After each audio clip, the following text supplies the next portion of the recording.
सभी प्रभु भक्तों को जीवन प्रकाश चैनल की तरफ से नमस्कार। आज की इस वीडियो में हम यह जानेंगे कि सोमवार का व्रत क्या है, इसका महत्व क्या है, सोमवार व्रत करने के नियम क्या है, किस देवता को समर्पित ये व्रत है और क्यों इन्हीं को ये व्रत समर्पित किया जाता है, इस व्रत की कथा क्या है और भी बहुत कुछ आज के इस वीडियो में हम विस्तार पूर्वक जानेंगे। तो आपसे निवेदन है कि कृपया वीडियो पूरा देखें, अंत तक जरूर देखें ताकि सभी प्रश्नों के हल आपको मिल सके। तो चलिए शिव जी का नाम लेकर आज का ये वीडियो प्रारंभ करते हैं। ओम नमः शिवाय। सोमवार का दिन भगवान शिव का दिन माना गया है। हिंदू संस्कृति के अंतर्गत सोमवार के दिन शिव जी के लिए रखा गया व्रत काफी फलदायी माना जाता है। सोमवार का व्रत 16 सोमवार, सावन के सोमवार, सोम प्रदोष व्रत कई रूपों में किया जाता है। ना सिर्फ लड़कियां बल्कि लड़के भी सोमवार के व्रत में काफी रुचि रखते हैं। लेकिन क्यों? क्या फायदा होता है सोमवार के व्रत रखने से? किस तरह के फल की इच्छा की जानी चाहिए इस व्रत में? आइए आज के इस वीडियो में हम इन सभी प्रश्नों के हल जानेंगे। ज्योतिषाचार्यों के अनुसार सोमवार का व्रत मनोवांछित फल देकर आपकी जिंदगी को अच्छा बना सकता है।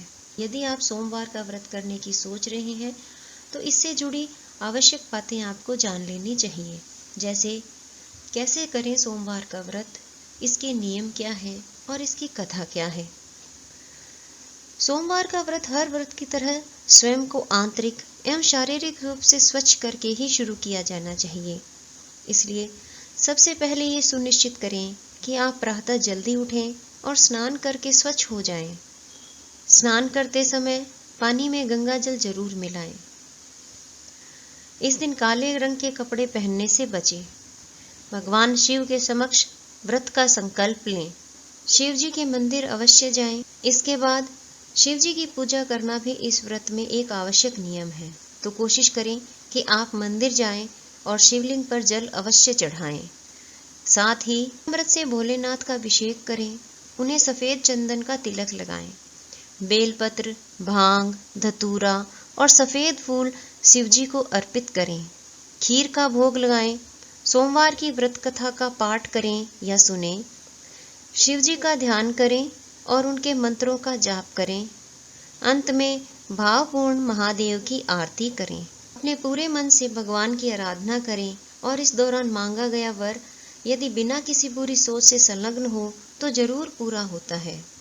सोमवार के व्रत की पूजा तब तक अपूर्ण होती है जब तक आप कथा न सुन लें या पढ़ लें। कहा जाता है कि सोमवार के व्रत की कथा पढ़ने या सुनने से इंसान जीवन के सभी सुखों को हासिल कर सकता है। इसके अतिरिक्त इस व्रत में इतनी शक्ति है कि कुंडली का भारी से भारी योग भी कमजोर कर सकता है।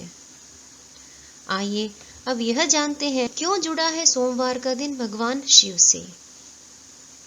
जैसा कि पहले हमने बताया है कि सोमवार का दिन भगवान शिव का दिन माना गया है और सोमवार का व्रत भगवान शिव को प्रसन्न करने के लिए रखा जाता है।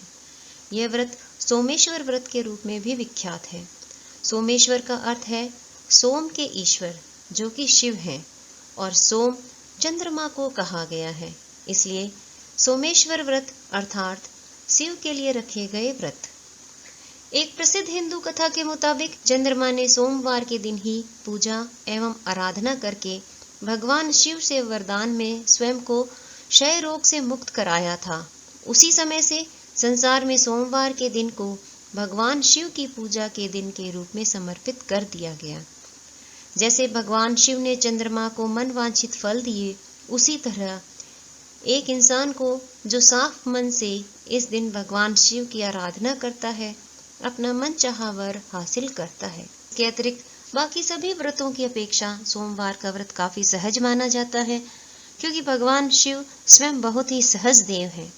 चंद्रमा की तरह माँ पार्वती ने भी इसी दिन 16 व्रत रखकर भगवान शिव को अपने पति के रूप में हासिल किया। माँ पार्वती ने फल के रूप में स्वयं शिव जी को मांगा और अपने सहज भाव के कारण भगवान ने स्वयं को माँ पार्वती को समर्पित कर दिया। तब से इस व्रत का काफी अधिक प्रचलन हो गया और यह माना जाता है कि जो भी कुंवारी लड़की 16 सोमवार के व्रत करती है वह अपना इच्छित वर पाती है। ये व्रत कोई भी रख सकता है। किसी भी जाति, किसी भी धर्म, किसी भी उम्र का व्यक्ति सोमवार का व्रत रख सकता है और भगवान से अपने इच्छित फल की कामना कर सकता है। इतना याद रखें कि अगर आप शादीशुदा हैं और सोमवार का व्रत रखते हैं तो व्रत वाले दिन आपको ब्रह्मचर्य का पालन करना आवश्यक है। तो चलिए शुरू करते हैं सोमवार व्रत कथा। एक बहुत धनवान साहूकार था जिसके घर धन आदि किसी प्रकार की कमी नहीं थी, परंतु उसको एक दुख था कि उसके कोई पुत्र नहीं था। वह इसी चिंता में रात दिन रहता था। वह पुत्र की कामना के लिए प्रति सोमवार को शिवजी का व्रत और पूजन किया करता था तथा सायंकाल को शिव मंदिर में जाकर शिवजी के श्री विग्रह के सामने दीपक जलाया करता था। उसके इस भक्ति भाव को देखकर एक समय श्री पार्वती जी ने शिवजी महाराज से कहा कि महाराज, यह साहूकार आपका अनन्य भक्त है और सदैव आपका व्रत और पूजन बड़ी श्रद्धा से करता है। इसकी मनोकामना पूर्ण करनी चाहिए। शिवजी ने कहा, हे पार्वती, यह संसार कर्म क्षेत्र है। जैसे किसान खेत में जैसा बीज बोता है वैसा ही फल काटता है, उसी तरह इस संसार में जो जैसा कर्म करते हैं वैसा फल पाते हैं। पार्वती जी ने अत्यंत आग्रह से कहा, महाराज, जब यह आपका अनन्य भक्त है और इसको अगर किसी प्रकार का दुख है तो उसको अवश्य दूर करना चाहिए, क्योंकि आप सदैव अपने भक्तों पर दयालु होते हैं और उनके दुखों को दूर करते हैं।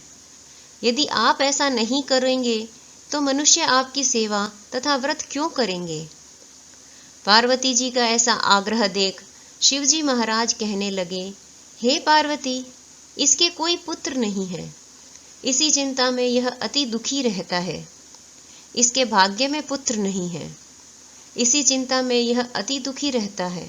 इसके भाग्य में पुत्र न होने पर भी मैं इसको पुत्र की प्राप्ति का वर देता हूँ, परंतु यह पुत्र केवल 12 वर्ष तक जीवित रहेगा। इसके पश्चात वह मृत्यु को प्राप्त हो जाएगा। इससे अधिक मैं और कुछ इसके लिए नहीं कर सकता। ये सब बातें साहूकार सुन रहा था। इससे उसको न कुछ प्रसन्नता हुई और न कुछ दुख हुआ। वह पहले जैसा ही शिवजी महाराज का व्रत और पूजन करता रहा। कुछ काल व्यतीत हो जाने पर साहूकार की स्त्री गर्भवती हुई और 10वें महीने उसके गर्भ से अति सुंदर पुत्र की प्राप्ति हुई। साहूकार के घर में बहुत खुशी मनाई गई, परंतु साहूकार ने उसकी केवल 12 वर्ष की आयु जानकर कोई अधिक प्रसन्नता प्रकट नहीं की और न ही किसी को भेद ही बताया।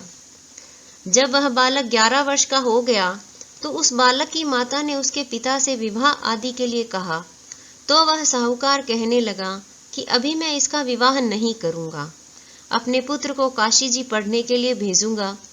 फिर साहूकार ने अपने साले को बुलाया और उसको बहुत सा धन देकर कहा, तुम इस बालक को काशी जी पढ़ने के लिए ले जाओ और रास्ते में जिस स्थान पर भी जाओ यज्ञ करते और ब्राह्मणों को भोजन कराते जाओ।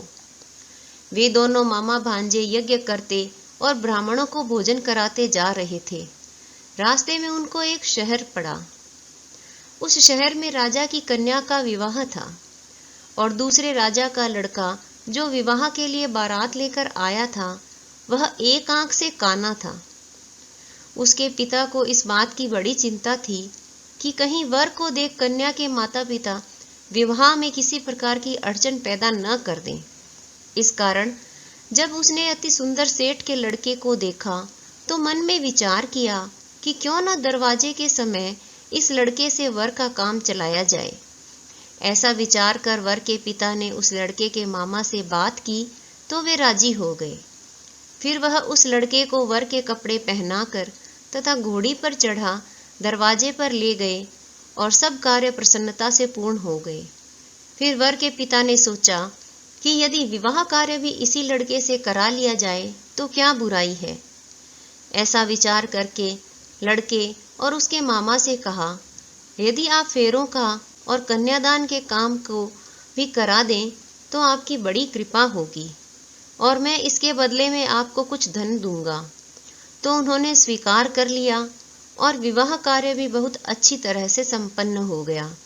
परंतु जिस समय लड़का जाने लगा तो उसने राजकुमारी की चूंदड़ी के पल्ले पर लिख दिया कि तेरा विवाह तो मेरे साथ हुआ है, परंतु जिस राजकुमार के साथ तुमको भेजेंगे वह एक आंख से काना है और मैं काशी जी पढ़ने जा रहा हूँ।